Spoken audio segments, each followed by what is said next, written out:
Seja bendito quem chega, seja bendito quem chega, trazendo a paz, trazendo a paz, trazendo a paz do Senhor.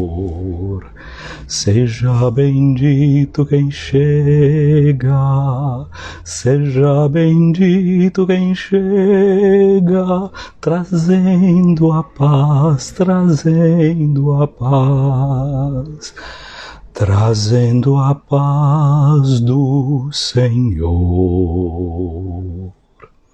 Seja bendito quem chega, seja bendita quem chega, trazendo a paz, trazendo a paz, trazendo a paz do Senhor.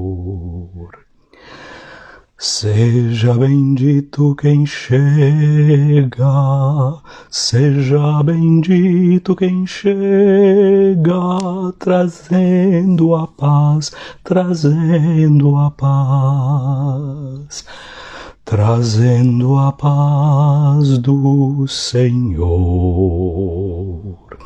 Seja bendito quem chega, seja bendita quem chega, trazendo a paz, trazendo a paz, trazendo a paz do Senhor. Seja bendito quem chega, seja bendita quem chega, trazendo a paz, trazendo a paz, trazendo a paz do Senhor. Seja bendito quem chega, seja bendita quem chega, trazendo a paz, trazendo a paz, trazendo a paz do Senhor. Seja bendito quem chega, seja bendita quem chega, trazendo a paz, trazendo a paz, trazendo a paz do Senhor. Seja bendito quem chega, seja bendita quem chega, trazendo a paz, trazendo a paz, trazendo a paz do Senhor. Seja bendito quem chega, seja bendita quem chega, trazendo a paz, trazendo a paz, trazendo a paz do Senhor. Seja bendito quem chega, seja bendita quem chega, trazendo a paz, trazendo a paz, trazendo a paz do Senhor. Bendito. Veja só o que está dentro dessa palavra, a palavra dito. Dito é algo que você diz. Bendito é uma coisa que diz o bem. Portanto, dizer que alguém é bendito está dizendo que alguém é abençoado. Eu digo uma coisa boa sobre a sua vida. Seja bem-vinda, seja bem-vindo. Que o Senhor abençoe você nesse dia de sexta-feira, quando a gente recorda que Deus, no sexto dia da sua criação, criou o ser humano, criou o homem e a mulher. Deus, que no seu Filho amado, nosso Senhor Jesus Cristo, numa sexta-feira, derrubou o muro da separação e fez de nós uma única construção para si, nos redimindo, nos fazendo irmãs e irmãos. Sexta-feira é dia da gente relembrar esse dom da redenção. Portanto, seja bem-vinda cada um de vocês que eu vejo já aqui presente nessa nossa transmissão. Estamos formando uma grande comunidade, extensivamente falando, geograficamente falando, nós estamos bem espalhados. Tem gente de vários pontos do Brasil já aqui presente, reunido. Eu quero abraçar, acolher Pedrinho aí em Amargosa, Mima também em Amargosa, Freitas, lá no Mato Grosso, não é?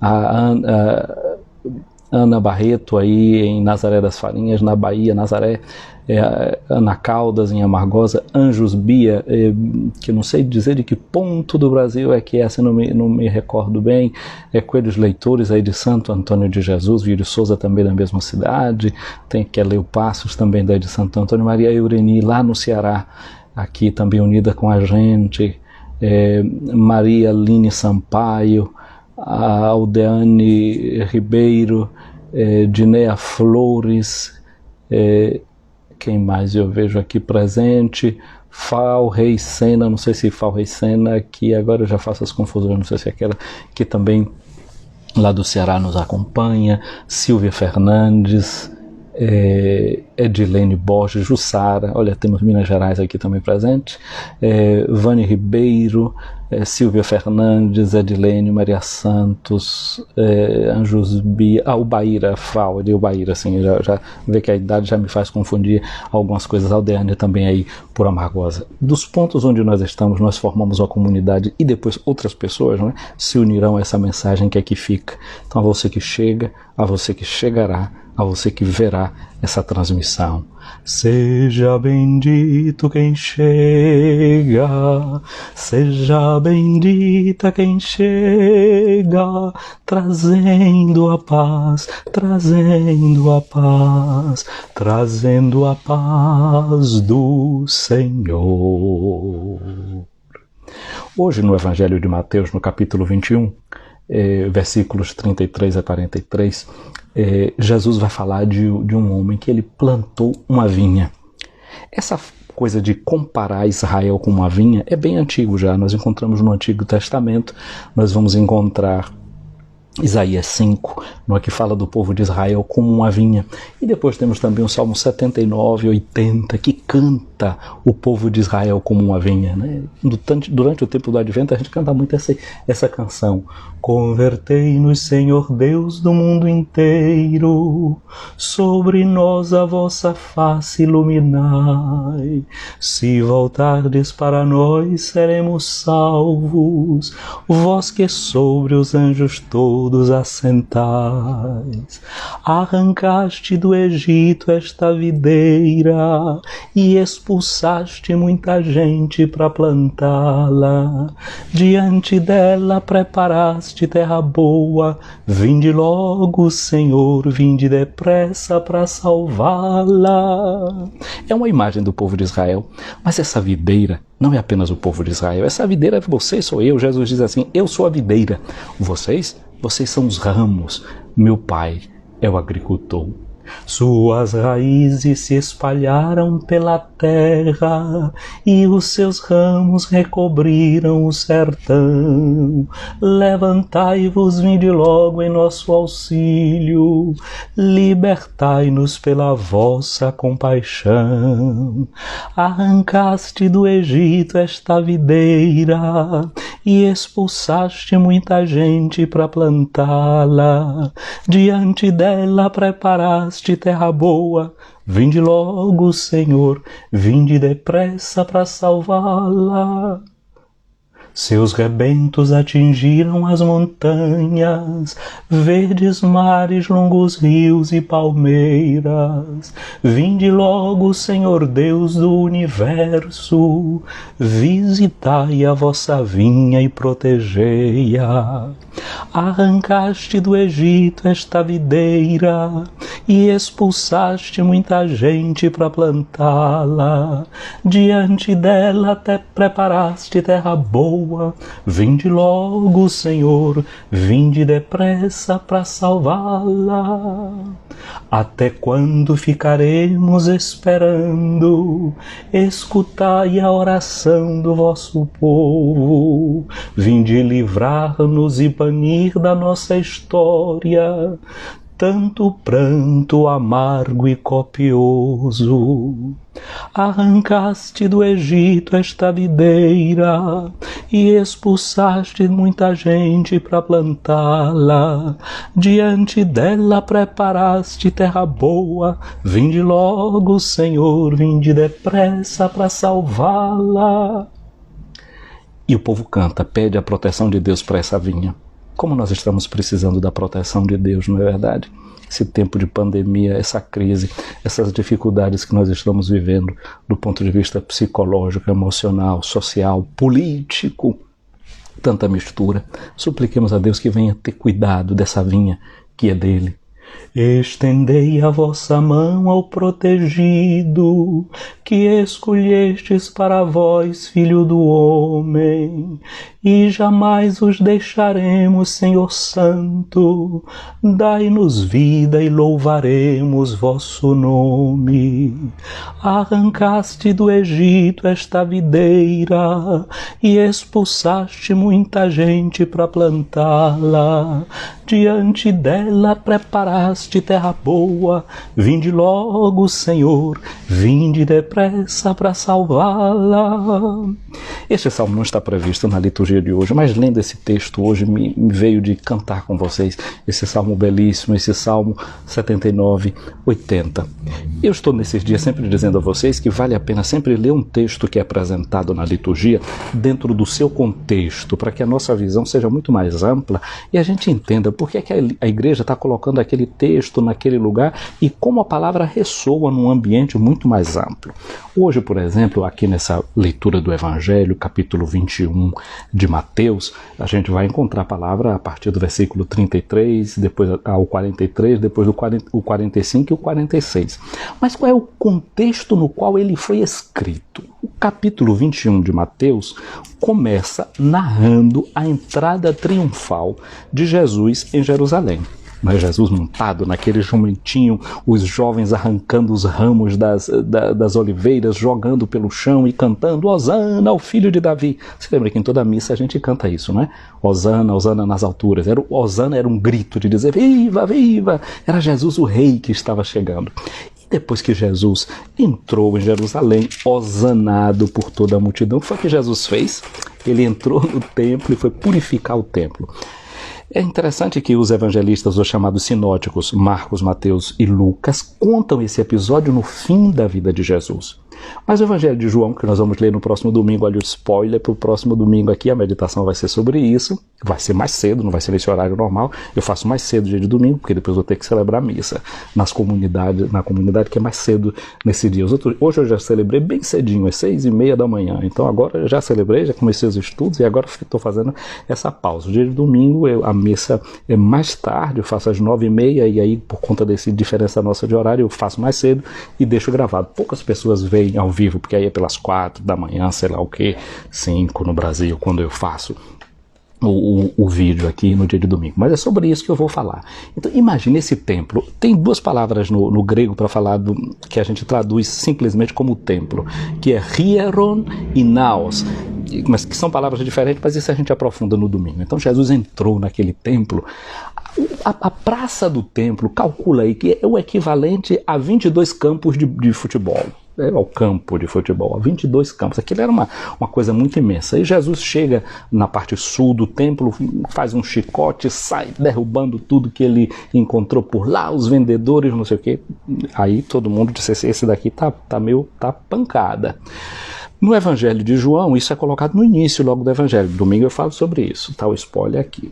Então, depois que ele fez aquilo, as pessoas, os chefes, quem controlava o negócio lá do templo, procuram Jesus. Mas o que está acontecendo? Com que autoridade é que você está fazendo isso? E Jesus disse para eles, se vocês me responderem de onde vem o batismo de João Batista, eu digo com que autoridade eu faço isso. Eles não quiseram responder a pergunta, porque se comprometeriam. Se dissesse que o batismo de João era da terra, as pessoas então teriam um problema com o povo. Se eles dissessem que o batismo de João vinha da parte de Deus, aí podia ser perguntado, por que é que vocês não se converteram? Mas tem uma questão, é que no batismo de João as pessoas eram purificadas e não precisavam pagar nada. Entravam no rio e diziam, estamos purificados, estamos batizados.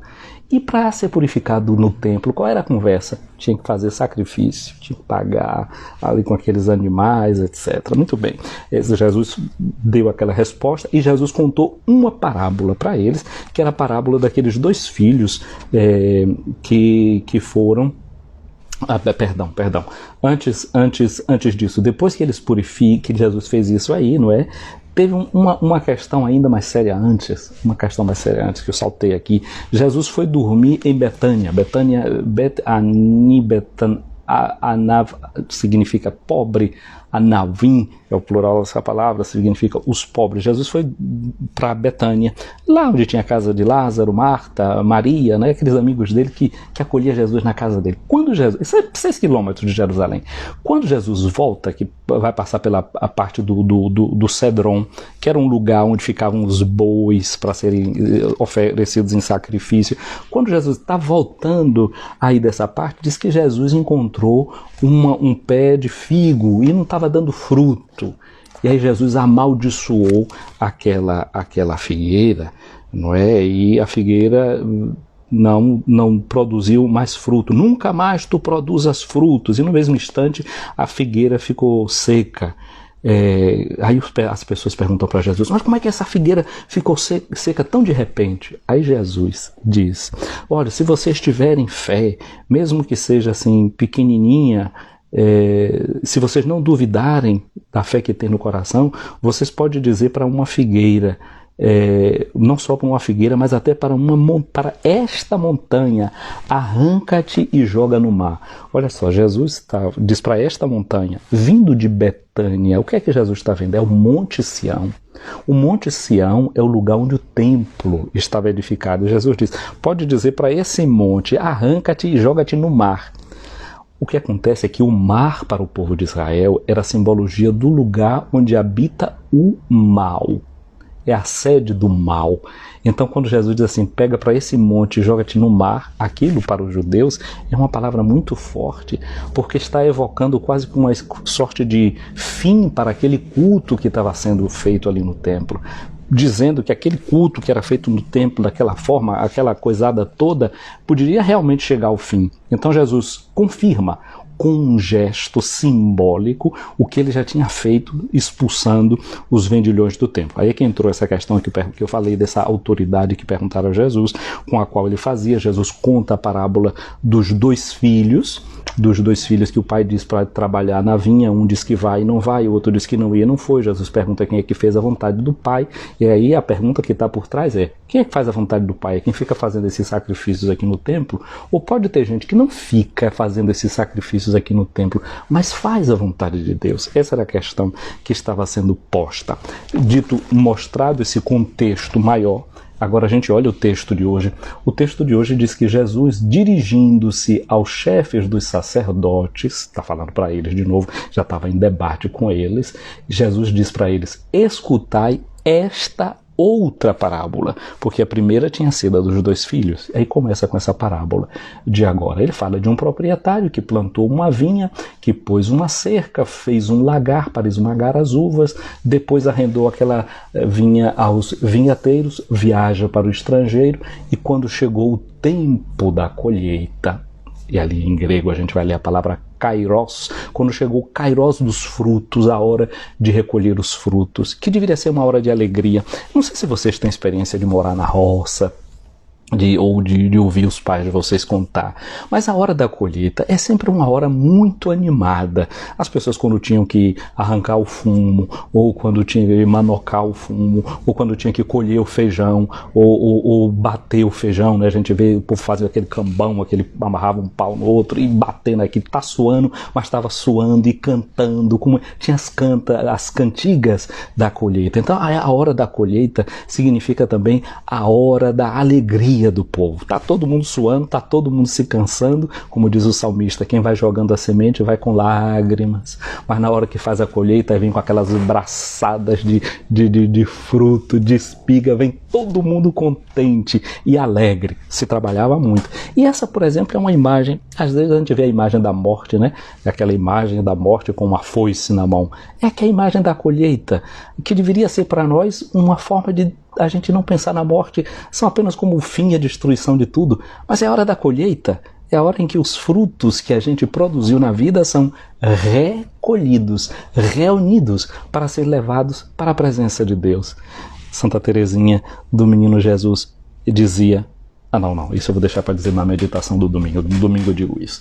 Então, voltemos aqui para o nosso texto, né? Chegou ali a hora da colheita, o patrão manda os proprietários para conversar com os vinhateiros, para receber os frutos, e os empregados, quando viram chegar esses servos que vão na busca dos frutos, eles agarraram os empregados, espancaram a um, mataram o outro, e ao terceiro eles apedrejaram.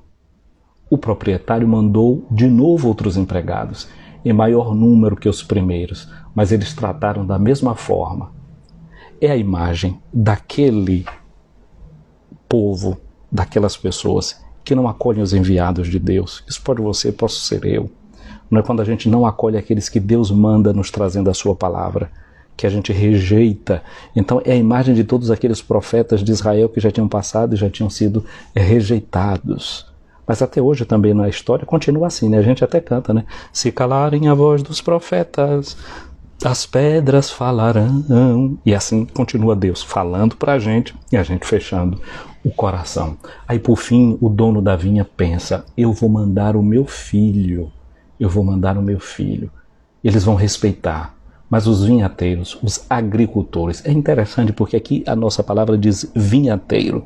A palavra grega usa a palavra georgos. Georgos. Geo significa terra.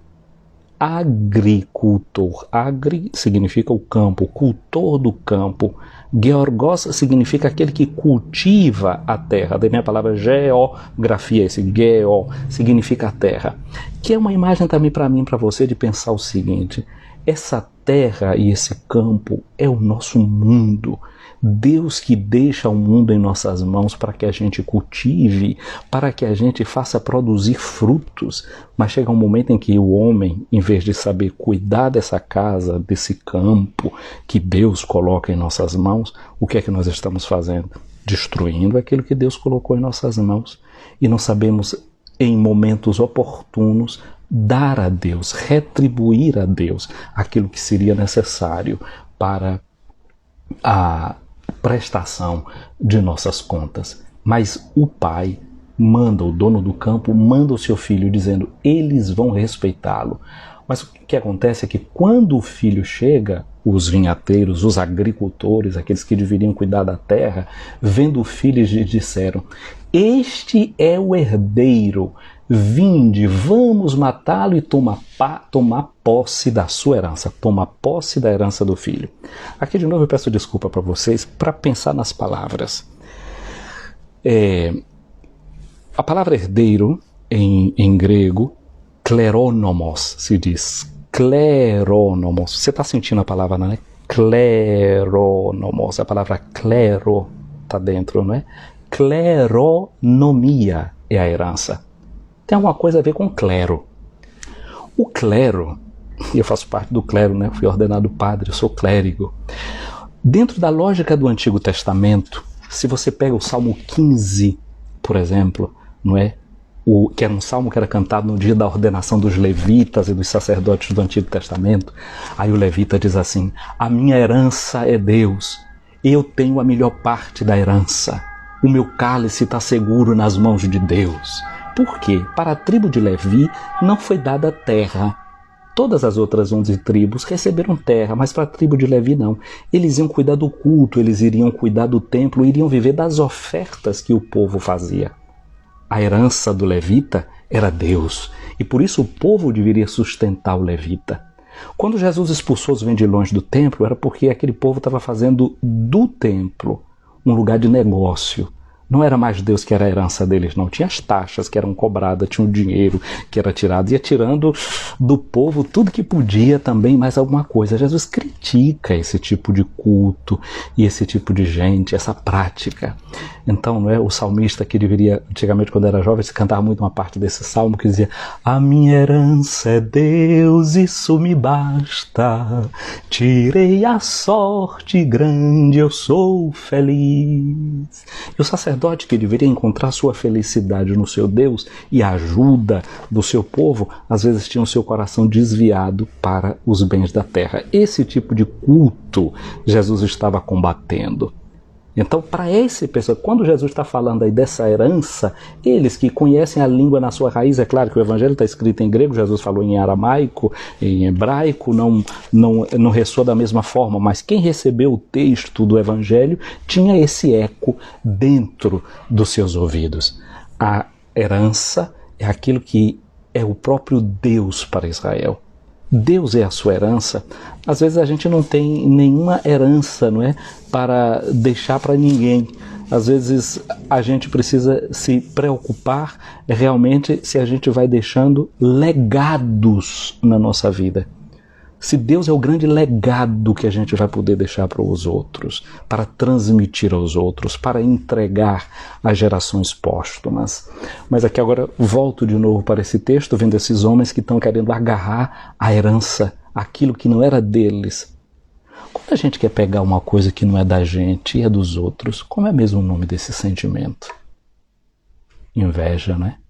Até o povo tem um ditado que fala muito da invidia clericalis. Parece que é uma coisa típica do nosso meio. Voltemos aqui agora olhando esse texto. Então, Jesus que pergunta depois para aquelas pessoas que estão ouvindo essa parábola que ele conta. Ele pergunta para os sumos sacerdotes: pois bem, esses homens que agora mataram o filho, levam para fora da cidade, para fora da vinha, melhor dizendo, matam, e que é uma imagem do que vai acontecer com Jesus, que será morto fora da cidade. E Jesus pergunta a ele: quando voltar o dono da vinha, o que é que ele vai fazer com os vinhateiros? Aí os sumos sacerdotes respondem: ele mandará matar de modo violento esses perversos e arrendará a vinha a outros vinhateiros. Aí Jesus diz: vocês nunca leram o que está lá na Escritura? A pedra que os pedreiros rejeitaram tornou-se a pedra angular. Isso foi feito e é maravilhoso aos nossos olhos. Escuta bem essa palavra: maravilhoso aos nossos olhos. Por isso eu digo que o reino será tirado de vocês e vai produzir muitos frutos. E os sumos sacerdotes e os fariseus, quando ouviram essa palavra, entenderam que Jesus estava falando era deles, mas não tinham coragem de fazer nada contra Jesus, porque tinha medo da multidão. A pedra que os pedreiros rejeitaram tornou-se a pedra angular, e isso é maravilhoso aos nossos olhos. Eu fiz uma pergunta para você e disse: esse sentimento que a gente tem de querer se apossar do que é dos outros, qual é o nome desse sentimento? Inveja. A palavra inveja, se a gente pega o in e separa do veja, se tira ali e fala só a palavra depois do in, aí você diz que é a palavra veja, não é? Veja, mas depois junto com o in dá inveja. Inveja significa não ver, é os olhos não funcionar bem. E os olhos não funcionam bem porque você fica atônito querendo estar com o que é do outro e não com aquilo que é seu. A gente não vê as maravilhas diante dos nossos olhos por uma visão cega. Mas, ao mesmo tempo, inveja a gente poderia ler como veja in, ou seja, veja dentro. Entre nesse sentimento que é seu para ver quais são as raízes dele. Eu gostaria agora de olhar para a primeira leitura que a liturgia nos propõe no dia de hoje, que é a história de José do Egito. José é um dos filhos de Jacó e ele hoje é apresentado na liturgia como uma imagem de Jesus. Porque José era o filho amado de Jacó, Jacó amava esse filho. E José teve uns sonhos, no sonho dele ele cresceu mais do que os seus outros irmãos. Ele contou o sonho dele para os irmãos. Quando os irmãos ouviram o sonho, eles ficaram cheios de inveja de José, ficaram com muita raiva de José. E um dia eles estavam trabalhando no campo e Jacó pede: vai levar comida lá para os teus irmãos? E ele foi usando a túnica que o pai tinha dado para ele, era uma túnica de mangas muito longas, uma túnica bonita, sabe, preparada pela mãe dele, porque era tarefa da mãe fazer, tecer, não é, a roupa Como diz o livro dos Provérbios no capítulo 31, quem vai encontrar essa mulher prudente? Ela, aquela que trabalha, ela afia sempre. Ela afiou certamente a roupa para esse filho e ele vai com aquela roupa bela que tinha recebido de presente. Quando os irmãos o avistaram, quando viram, disse: ah, lá vem o sonhador, vamos dar um cabo nele aqui hoje e vamos ver o que é que esses sonhos dele, onde é que vai acontecer. O Rubem, um dos irmãos, disse: não vamos sujar nossa mão com o sangue do nosso irmão, não. Vamos jogá-lo aqui dentro dessa cisterna. O Rubens disse isso porque ele queria proteger o seu irmão. E assim o fizeram. Quando José chegou, agarraram, comeram o que tinham que comer, jogaram o menino dentro da cisterna. Aí de repente um dos irmãos, Judá, que é o nome da tribo do lugar onde depois Jesus vai nascer, que ele é um dos patriarcas, onde tem a tribo de Judá, os seguidores dessa família. Judá teve a ideia de dizer: não, estamos ali, está vindo uma caravana de madianitas, vamos vendê-lo como escravo, pelo menos a gente ganha alguma coisa. Judá disse isso. Como é o nome do discípulo que traiu Jesus e que vendeu Jesus? Judas. Você vê como os ecos estão dentro da história sagrada. Eles venderam o irmão aqui por 20 ciclos de prata. Judas Iscariotes venderá Jesus por 30 moedas de prata, o que significa era o preço de um escravo, de acordo com o livro do Levítico. Jesus foi valorizado como um escravo. Hoje no mundo, de acordo com o pessoal que calcula o tráfico de pessoas, diz que tem gente que é vendida por $90. Esse é o preço de gente que às vezes é vendida ainda como escravo, porque isso existe, escravas e escravos, gente que a dignidade não ainda é reconhecida, valorizada, vida que não é contada. E quantas vezes isso acontece, né? Em decisões políticas que a gente vê, em atitudes sociais que a gente encontra. Mas voltemos aqui para esse texto, né? Judas, então, dá essa ideia, eles vendem José, José vai ser levado para o Egito e a gente conhece a história. Lá vendido no Egito, José depois acabará na prisão e depois interpretará os sonhos do faraó e de fato ele se torna naquilo que ele tinha previsto no seu sonho. Não é? Um irmão maior do que os outros. Voltemos a pensar nisso, essa inveja que os irmãos tiveram de José. Você tem medo da inveja dos outros? A gente necessariamente deveria aprender duas coisas diante da inveja. Eu disse, inveja você veja dentro, vai para dentro e olha. Combater a inveja dentro da gente, porque às vezes nós podemos ser invejosos. Sim. E como é que a gente pode combater a inveja? Desenvolvendo o amor pelo outro. Eu quando vejo alguma coisa no outro que acho bonita, que às vezes eu posso ver que a inveja está crescendo dentro de mim, eu costumo me lembrar da missa quando eu rezo dizendo que o Espírito Santo faça de nós um só corpo e um só espírito. E eu penso, mas essa pessoa é uma coisa só comigo, é uma coisa só comigo em Cristo. E Cristo dá dons através dessa pessoa para o corpo inteiro. Então esse dom que ele tem aí é meu também. E aí a gente aprende a ver o que é bom e é belo no outro e tenta imitar. Santo Agostinho, e depois dele Santo Inácio, vai dizer uma coisa olhando para os santos. Ele dizia assim, se isti et iste cur non ego, se eles, se elas, por que não eu? E aí se decidia de ver que se alguém é bom, se alguém faz uma coisa boa, ele pode imitar esse bem. Então, portanto, atenção, se você sente a inveja nascendo dentro de você, você olha para essa inveja com muita tranquilidade, reconhece que é alguma coisa que você está vendo no outro e que talvez seja algo que está incipiente em você, que você pode fazer desenvolver. Agradece a Deus porque está manifestada naquela pessoa e pergunte como é que você pode fazer crescer aquilo dentro de você numa via positiva. Segunda coisa, falar daquela coisa boa que o outro tem, reconhecer abertamente para o outro que aquilo é um bem. Aí você usa uma espécie de soro antiofídico, você pega o veneno da inveja e transforma. Aqui em Pádua, é a cidade que é muito conhecida por causa de Santo Antônio, tem uma capela chamada Capela do Scroveni, que foi um banqueiro, Enrico Scroveni, que mandou fazer como uma promessa a Nossa Senhora, porque como o pai dele foi banqueiro e ele achou que o pai também tinha feito tanta coisa errada na vida, ele fez aquela igreja como um ato também de reparação. E dentro daquela igreja existe várias cenas muito belas. Foi pintada por Giotto, a gente diria em português, o mesmo que pintou a igreja de São Francisco de Assis. Então quem entra na igreja, do lado direito tem uma série das 7 virtudes, as virtudes cardeais e as virtudes teologais. Do outro lado você tem os vícios. E é interessante que do lado dos vícios você tem, porque a alegoria, não é, que o dos vícios e das virtudes é sempre uma mulher que representa a justiça. É uma mulher com uma balança na mão, com os olhos vendados. E assim as mulheres foram usadas como exemplo, seja das virtudes, como também o exemplo e o testemunho dos vícios.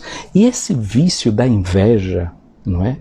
Quando a gente vê representado, é uma velha com uma fogueira por debaixo dos pés, com uma bolsa na mão esquerda que ela segura com muita força, com a mão direita como se fossem as garras assim para frente, e da boca dela sai uma cobra. Sai uma cobra que se vira para o lado do olho dela. Aquilo é o símbolo da maledicência. Você lembra que eu comecei cantando Seja Bendito Quem Chega e falei da bênção, do bem dizer, do dizer coisa boa. A inveja faz a gente dizer o mal do outro. Não vê o que é bom, não vê o que é qualificativo. Vê só isso. E ao mesmo tempo a inveja voltando para aqui, para dentro do olho dela, aquela cobra virando para dentro do olho dela, como que quer cegá-la. Jesus diz no livro, no Evangelho de Mateus, no capítulo 6, versículo 22, que os olhos são as janelas da alma, e se os olhos são puros, todo o corpo brilha. Nós estamos aprofundando o sentido da transfiguração. Como é que eu posso transfigurar o meu olhar para não ver o irmão e o irmão sobre as trevas da inveja, mas sim sobre a luz da bondade de Deus presente nele? Reconhecendo as virtudes, bendizendo, abençoando aquela pessoa. Então, se tem alguma coisa que você está sentindo inveja, você abençoa, pede a Deus para abençoar aquela pessoa e aquela situação. Isso é um soro antiofídico contra esse veneno da inveja dentro de nós. Aquela velha também tem uma orelha muito grande, porque o invejoso tem uma visão seletiva e uma audição seletiva. Ouve o que quer e interpreta como lhe convém.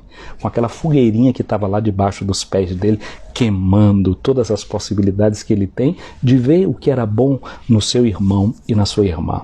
Muito bem, eu disse que do lado esquerdo estão todos os vícios e do lado direito tem todas as virtudes. E de frente dessa inveja está a imagem da mulher, que representa a caridade, o amor. Olha o que é que a gente canta na Quinta-feira Santa, não é? Onde o amor e a caridade, Deus aí está. São Paulo, no capítulo 13 da sua carta aos Coríntios, diz que o amor não é invejoso. O amor não é invejoso. Então o amor não maldiz, o amor abençoa, o amor escolhe dizer o bem, ver o bem, incentivar o bem. Portanto, minha amiga, meu amigo, hoje olhando para essa primeira leitura, vendo José, que foi invejado pelos seus irmãos e foi levado até a morte, mas depois ele não morre porque Deus interviu na vida dele. Agora aqui eu quero dizer uma outra coisa para você. Isso é inveja dentro de você. E quando a inveja vem do outro? Quando você é objeto da inveja alheia, o que é que você faz? Você fica com medo da maldição, fica com medo da praga que o outro tem? Não. Lembra daquilo que diz São Paulo na carta aos Coríntios ou aos Romanos? Tudo concorre para o bem daqueles que Deus ama. Se recorde que você é um filho amado. Veja que a inveja dos irmãos contra José não deu em nada, porque eles pensavam que estavam destruindo os sonhos de José. Mas Deus é aquele que vai tecendo a história com seus fios. Lembra daquela história daquele homem que era um artesão e levou o filho pequeno para trabalhar lá na oficina dele, e o menino era pequenininho, estava vendo o pai fiando lá, tecendo uma tela, e ele só viu um monte de fio descendo, ele não entendia: seu pai, o que é que o senhor está fazendo aí? Que eu estou vendo um monte de fio descendo, coisa mais feia. Ele estava acostumado a ver as obras do pai, e era tudo muito bonito. Aí o pai disse: tá bom, vem cá. Pegou o menino, colocou no colo, o menino se levantou e viu a obra que o pai estava fazendo, uma bela paisagem. Aí, minha amiga, a gente diz assim, para a gente enxergar bem a trama da vida da gente, não é olhando por baixo que a gente vai enxergar o que Deus está fazendo, a obra que Deus está fazendo. É só quando Deus nos toma no seu colo e nos põe nos seus braços que a gente vai entender o que Deus está fazendo. Portanto, a gente não precisa ter medo das invejas de ninguém. O que a gente precisa ter certeza de que Deus está tecendo com o fio da nossa vida uma obra muito bonita. É aquilo: meu destino está seguro em tuas mãos. Como cantavam os sacerdotes no dia da sua ordenação, não é? No Salmo 15 que eu lembrei no início da nossa meditação. A nossa herança é Deus isto me basta. Tirei a sorte grande. Eu sou feliz. Essa certeza de que Deus guia e conduz a nossa vida. Portanto, a gente não precisa ter medo da inveja, nem dentro da gente, nem da inveja contra a gente, se a gente souber usar o remédio certo. Minha amiga, meu amigo, tanta gente chegando aqui, eu quero então abraçar todos vocês que vieram já depois dessa live, que já está realmente bem longuinha, maior do que as outras todas, e lembro que parte desse conteúdo de hoje a gente vai dar mais enfoque no próximo domingo, e vou desejando para todos vocês que aqui se encontra. Gal Miranda está dizendo para rezar pelo nosso povo, sim, rezemos pelo nosso Brasil, rezemos pelas nossas famílias, por todas as nossas comunidades. Gente querida, eu abraço vocês, beijo o coração de cada uma de cada um de vocês, desejando que Deus nos abençoe com a sua misericórdia. Que a bênção de Deus Todo-Poderoso, o Pai, o Filho e o Espírito Santo desça sobre nós, desça sobre ti e permaneça para sempre. Amém.